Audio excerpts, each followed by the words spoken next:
Abelhas nativas, silvestres e sem ferrão. Jandaíra, a abelha nativa da Caatinga nordestina. Ezequiel Macedo, de Jardim do Seridó, Rio Grande do Norte, é considerado o maior criador de jandaíra. O Globo Rural foi visitar a propriedade dele. O município de Jardim do Seridó fica quase na divisa do Rio Grande do Norte com o estado da Paraíba.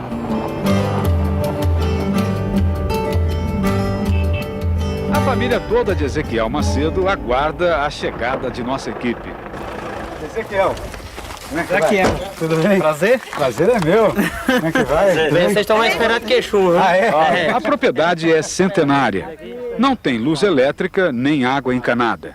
Quem abastece a casa é esse jeguinho, estacionado junto à varanda, de nome Replay, porque é a cara do irmão. Isso aqui é o jumento que trabalha para casa, que bota toda a água aqui na casa, é ele, viu? Medindo quase 500 hectares, a fazenda tem um belo açude, capaz de armazenar água para até 3 anos de seca. A família explora basicamente a pecuária bovina mista, de corte e leite. Tem também criação de ovelhas e cabras, um dos maiores rebanhos da região. Mas o que atualmente proporciona a melhor renda para a família são as abelhas, espalhadas praticamente pela propriedade toda, como você vai ver depois. Aí o Ezequiel está nos levando para conhecer um dos meliponários dele. Até hoje eu nunca ouvi dizer de ninguém que tenha mais colmeias do que eu, né? No caso de jandaíra. E é uma coisa que eu me orgulho bastante, porque une o útil agradável, né? A preservação de uma espécie que está extinta em algumas regiões do estado. E também eu estou ganhando dinheiro com elas, né? Ezequiel conseguiu montar nada menos que 620 colmeias dessa abelha que os índios chamavam de Iandaíra. A jandaíra, que em tupi quer dizer abelha grande. E como é comum entre as indígenas, na estreita entrada do ninho fica sempre uma abelha de sentinela. Só sai do posto para dar passagem a quem chega ou sai. A primeira coisa que chama atenção no meliponário comercial de jandaíra é a caixa de criação, bem menor que as usadas nos apiários convencionais de abelhas africanizadas e diferente até mesmo de outras criações de abelhas silvestres brasileiras. Parece mais um estojo, né? Esse modelo é da Universidade Federal da Paraíba, foi testado e adaptado aqui pelo Ezequiel Macedo. Olha como é que ela é, ó. Quais as medidas, Ezequiel? Ela tem 80 centímetros de comprimento por 7 de largura e 9 de profundidade. 80 de comprimento, 7 de largura e 9 de fundura. Exatamente. E a caixa é modulada, ó. Tem um encaixe aqui no meio. E em cada encaixe, um furo. Olha só como é que fica. As abelhas desse lado, do ninho para... Para que é isso? Isso aqui é para passar as abelhas desse lado para esse. Fazer a comunicação, aqui elas fazem o mel e aqui é a parte do ninho. Aqui é a melgueira. Bem, agora nós vamos abrir uma caixa que já tem um ninho de jandaíra há mais de um ano em produção. Essa parte que nós abrimos aqui... É o ninho. Isso aqui o que que é? Isso aqui são os favos de cria nascente. Agora vamos ver a melgueira ali. Rapaz, que coisa bonita. Não dá em forma de favo, né? Não. São bolsas de mel, é isso? Exatamente. Elas fazem potes de mel, né? No caso aqui, tem cerca de 4 andares de potes sobrepostos. E elas vêm de baixo para cima? De baixo para cima. Ezequiel começou a criar abelhas profissionalmente há 7 anos. Mas ele conta que trabalhar com esses insetos é um sonho de menino. Aos 6 anos de idade, eu pedi uma colmeia de jandaíra de presente de Natal, né? A jandaíra é a abelha mais famosa da região, né? A mais procurada. E naquela época existia em abundância. E você chegou a estudar apicultura? Não. Eu fui aprendendo com os tropeços, né? Sim.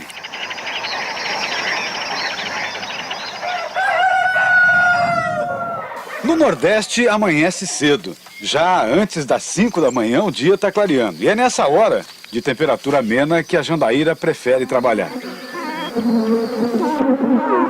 Essas que estão saindo aí apressadamente são as campeiras, as abelhas provedoras da colônia. O destino delas são as plantas da caatinga. já nesta hora ocupadas por alguns concorrentes, como a própria abelha africanizada, a borboleta, o marimbondo caboclo, o beija-flor. Olha a jandaíra aí, cravada no amarelinho. Finda a época de florada, a jandaíra tem que ser alimentada artificialmente, com um copinho servindo de funil e um tubo introduzido pela boca da colmeia. Uma vez por semana, Ezequiel dá uma mistura de água com mel de abelha africanizada. Quer dizer que você compra mel para dar para suas abelhas? Porque o mel da abelha africana é barato, né? E o mel da jandaíra é caro. Para fortalecer a criação, de vez em quando o Ezequiel precisa levar para o meliponário novas colônias nativas. Agora nós vamos acompanhar a coleta de um ninho de jandaíra que se formou nesse pé de angico. O angico é o tipo de árvore que tem oco, por isso é possível coletar o enxame sem prejudicar a planta. A técnica é abrir a parte de trás do oco, quer dizer, o lado oposto da boca da colmeia. Então, com todo o cuidado possível, vai se retirando cada parte do ninho, o que não é complicado, porque as abelhas fazem um edifício bem organizado, separando os favos de cria dos potes de pólen e dos potes de mel. Numa caixa previamente preparada, Ezequiel remonta o ninho que acaba de capturar. Tudo arranjado, ela é deixada na árvore, no mesmo ponto onde antes era a boca do ninho. Assim, todas as abelhas que voaram vão voltar, não para o oco, mas para a caixa. Quanto tempo a caixa fica aí agora? Fica em torno de 2 dias. Por ser nativa, a jandaíra é muito resistente. Segundo Ezequiel, o manejo dos meliponários é tranquilo. A jandaíra é uma abelha delicada, discreta e tem um zumbido suave, quase imperceptível. Neste barraco, por exemplo, tem 120 colmeias, quer dizer, uma população de mais de 100 mil insetos, e a gente não escuta nada aqui. Mas eu vou colocar o microfone na boca da caixa para você ouvir o som da jandaíra trabalhando. Cada caixinha dessa tem de 800 a 1000 abelhas. Ouvir a colmeia, inclusive, é o recurso que o Ezequiel usa para fazer a vistoria de rotina. Se tiver com barulho alto, aí então essa colmeia está perfeita, né? Se ela tiver com um barulho muito baixo, então aconteceu alguma coisa. Então ela vai ser aberta para ver se está havendo algum problema. Uma colônia forte, sadia, pode ser dividida em duas. Aliás, foi assim que o Ezequiel conseguiu multiplicar o número de enxames. Ele reparte os favos de cria, os potes de mel e os de pólen e depois deixa a caixa nova no lugar da antiga. E a antiga ele leva para qualquer ponto, que pode ser embaixo de um juazeiro ou embaixo do bezerreiro dentro do curral, pendurado num arbusto atrás da casa ou mesmo na varanda, onde as irmãs gostam de se espreguiçar na rede. Entre as abelhas nativas brasileiras, a jandaíra é das mais produtivas. Num ano bom, pode render 3, 4, até 5 colheitas de mel. Mas num período de tempo muito curto. Aqui, por exemplo, a safra vai de maio só até julho. A extração é totalmente artesanal. O instrumento mais sofisticado é um garfo de cozinha. Em 2 semanas está tudo reconstituído e já quase todos completos de mel. Aqui na hora da colheita a gente vê como é que é bom se trabalhar com a caixa modulada. A parte do ninho pode ser destacada, inclusive pode ser até deixada no meliponário, né? Quando o clima favorece com boas chuvas, uma colônia de jandaíra assim pode render de 2 a 3 litros de mel por safra. Agora prova um pouquinho aqui do mel para ver o quanto é bom.